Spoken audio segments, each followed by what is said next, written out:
आदाब, नमस्कार। वसीम अख्तर और आप देख रहे हैं द लीडर हिंदी। यूपी के ज़िला बरेली में कुछ लोग ऑडिटोरियम में हैं। यहाँ एक बहुत खूबसूरत महफिल सजाई गई थी।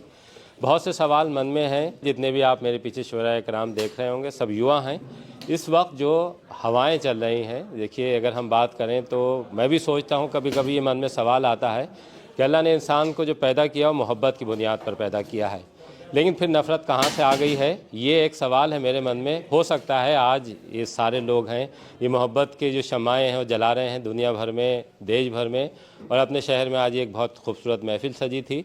इसमें इनका क्या कहना है, इनसे जानते हैं। इंसान को बनाया अल्लाह ने उस पे बुनियाद पर कि वो मोहब्बत करेगा, मोहब्बत की बुनियाद पर उसका जन्म हुआ है।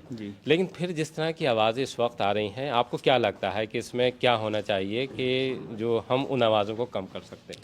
जिस तरीके का ये आवाज़ें, ये हवाएं चल रही हैं या नफ़रत की हवाएं फैली हुई हैं, मैं मानता हूं कि एक मोहब्बत के नाम पर ये महफ़िलें होना ज़रूरी हैं, और ये गंगना जमनी तहज़ीब का भी एक उदाहरण देती है हमें।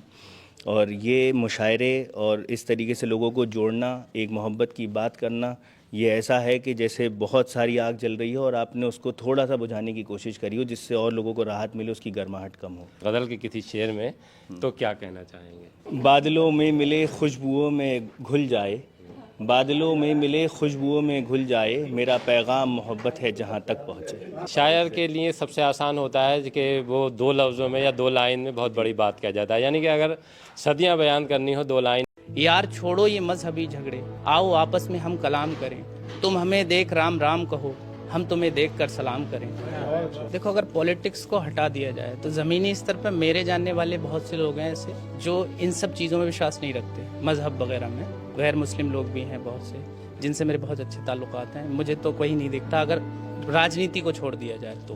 बरेली गंगा जमनी तहजीब का हमेशा से मरकज़ रहा है, और यहाँ पर जो आवाम है वो आज भी वैसी एक दूसरे से मिलकर रहती है कि अब तो गुलशन कोई ऐसा भी खिलाया जाए जिसमें इंसान को इंसान बनाया जाए, और जिसकी खुशबू से महक जाए पड़ोसी का भी घर, फूल इस किस्म का हर सिमत खिलाया जाए।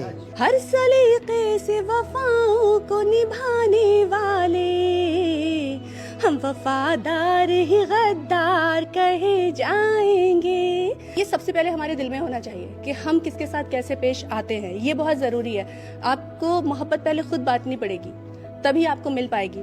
जिंदगी जहद मुसलसल का तकाजा है शकील, जंग जारी है मेरी, मैं अभी हारा तो नहीं। जो मुशायरे हैं वो लोगों को जोड़ने का काम करते हैं और एक पैगाम भी मोहब्बत का देते हैं। तो मैं चार मिसरे इसी पे कहूँगा। बढ़े जुल्मतों के कदम रोक देंगे, सितमगर तेरे हम सितम रोक देंगे। मोहब्बत का परचम उठाया है हमने, जो नफरत के सारे अलम रोक देंगे। इस नफरत के माहौल में रूमानी शेर कहना भी नफरत के खिलाफ बगावत है। यानी जब माहौल चारों तरफ नफरत का बन जाए, उस वक्त जरूरी नहीं है कि सिर्फ नफरत को जो है वो ताकत से रोका जाए, बल्कि मोहब्बत का हर काम उस नफरत के खिलाफ होता है। कोई मुस्लिम, कोई हिंदू, कोई सिख, ईसाई है जिसमें हर तरह के फूल, वो गुलदान भारत है। और खिलाया भूख में तूने, पिलाया प्यास में तूने, मुझे पाला तेरा मुझ पर बड़ा एहसान भारत है। बादलों में मिले खुशबुओं में घुल जाए, मेरा पैगाम मोहब्बत है जहाँ तक पहुँचे। जिंदा है तो हार कहाँ हम मानेंगे, टूट गए तो फिर से खुद को जोड़ेंगे। तो एक उम्मीद कायम रखना चाहिए। ज़माने में जो भी हो रहा है इस टाइम, हमारे माशरे में जो भी आप देख रहे हैं, तो इस तरीके की महफिलें आरास्ता जो हो रही हैं, ये हमें इंस्पायर करती हैं आगे कुछ करने के लिए।